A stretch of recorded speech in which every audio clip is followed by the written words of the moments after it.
এটা তো জুলুম অত্যাচার এমনকি ইউসুফ আব্দুল্লাহ আরও এই সংগঠনে হস্তক্ষেপ করছে, পুলিশের ফোর্স পাঠিয়েছে, বিভিন্ন ঝামেলার শিকার হয়েছি।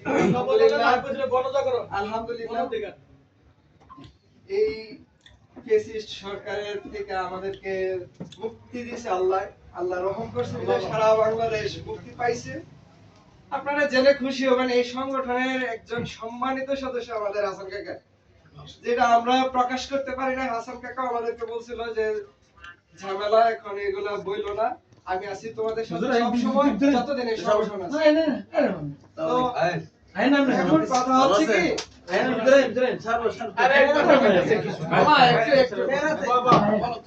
এখন কথা হচ্ছে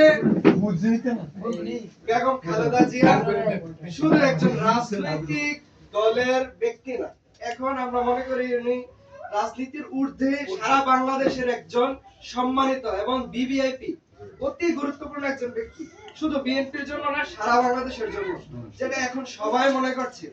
এবং দল মত ধর্ম বর্ণ নির্বিশেষে সবাই ওনার জন্য দোয়া করছে সারা বিশ্বে। তো সেই হিসেবে আমাদের সংগঠন কাকা প্রতি বছর একটা টুর্নামেন্টের আয়োজন করে, ব্যাডমিন্টন টুর্নামেন্ট।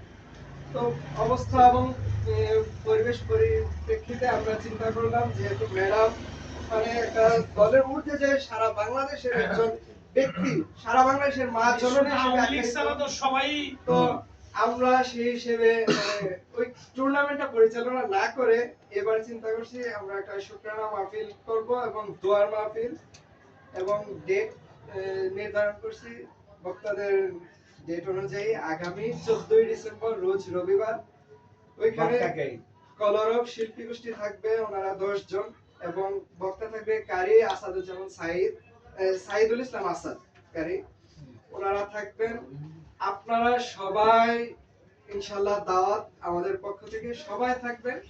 আজকে যেহেতু কাকাদেরকে আমরা পাইছি, আমাদের সৌভাগ্য আমরা মনে করব, কাকাদেরকে আমাদের সংগঠনের পক্ষ থেকে আজকে দাওয়াত দিচ্ছি। আর